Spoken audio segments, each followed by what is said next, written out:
So magandang umaga mga Kamags Vlog TV. Ipipicture ko ngayon sa inyo ang Grande Vista sa Apulong, Valencia. So isang campsite na wherein you can distress and relax.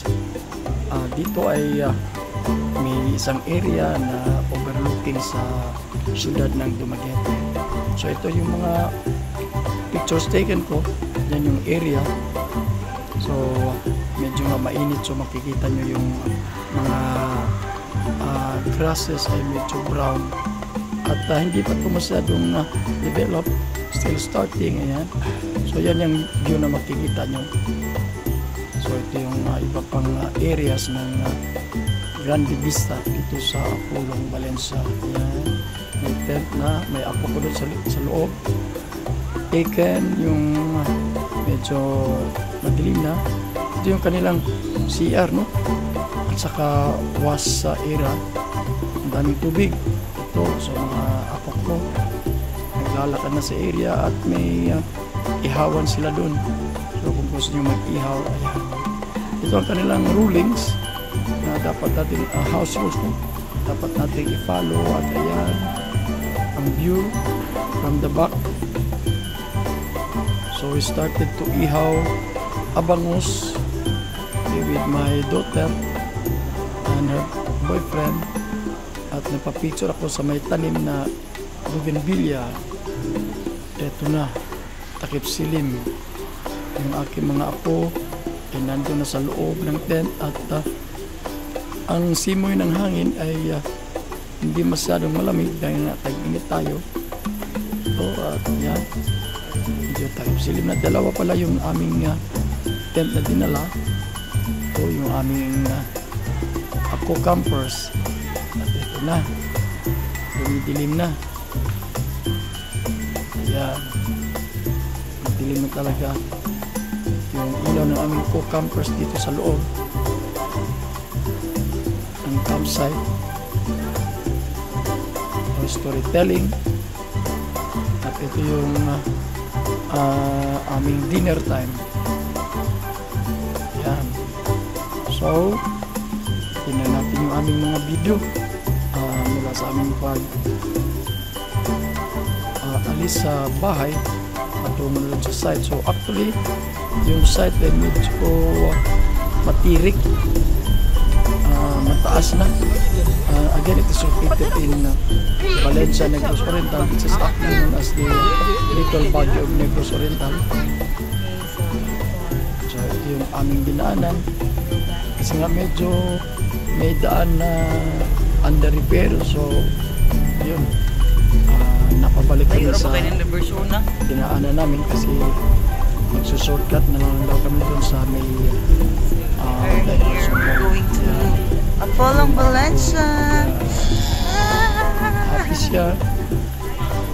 At ito yung may shortcut kasi nga yung may mga major roads na under repair. Malapit lang o mababa lang. So turn right tayo papuntang Valencia kasi yung turn left ay papuntang city to Dumaguete. So andito na kami sa Grande Vista campsite. More or less ang elevation ay medyo mataas, no? So yung pag hindi kayo mag-overnight, napakamura ng entrance.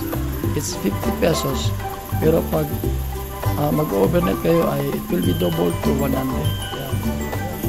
So yun yung fence nila, barrier fence, para kasi yun yung sa gilid ay talagang napakalalim na reef. Okay? Ayan. So may co-campers kami at yun nga, makikita nyo medyo konti lang kami, subalit nung gabi na yan ay dumami. So ito yung mga apo ko ay nag-close ng tent kasi ayun, takot sila sa lamok. Naghahanap may pakunti-kunti kasing lamok. Yan, so matatansya nyo yung area, no? So more or less it is 100 meters long, and then siguro nasa 80 to 90 meters wide. So hindi siya masyadong malaki kasi nga ito bago pa lang. At ang tubig ay napakalakas dito. Ito yung CR nila. Napakalakas ang tubig kasi nga Valencia bundok ito Yan. Ako. Dito yung isa. Yan ang starting to make fire. Kasi nga mag-iihaw ng yun. Mag-iihaw ng bangus para sa aming hapunan. Well, I got some time to take a photo beside this bougainvillea kasi alam natin every May, miski mainit, they can thrive. Yeah. Ang ganda ng color, ano? Hindi ordinaryong color yan. At yeah, just a slow motion kasi nga gusto ko ipakita yung area, yung langit na medyo makulimlim. At tingnan nyo yung right side ng bangin. Yan. Forested na forested. Saka yan. Sa left and right ay talagang forested. So, hindi masyadong mainit. Enjoying na yung dalawa. Kasi yung simoy ng hangin ay lumalakas na dito. Yan, so balik close up. Ang gandang lagyan natin yung root ng mga kahoy, no? Ganda maging art. I-art rock. So medyo malayo. So tingnan nyo. Blurry yung area sa ilalim. Hapon na yan. Kaya siguro dahil sa smog, no? Ang dami kasing nagsusunog. Miski meron tayong batas na anti-burning law. Pero ayan, di natin mapigilan. May mga tao talagang susunog ng kanilang mga mga daon-daon dyan sa bakuran. Pawala ng lamok tuwing hapon. So basically ito lang makikita nyo actually. Yan lang. During night time, of course, marami na yung ilaw. Kaya medyo magandang tingnan. Yan, papakita ko ulit yung bangin na puno ng kahoy at may isang bahay dito. Yan, may nag-iisang bahay na katabi ng entrance ng receiving area. Yan yung bundok sa likod. So makulimlim na. Yan. So marami pang space. Yung kabila, siguro nasa mga 3 pamilya yun. Pwede camping.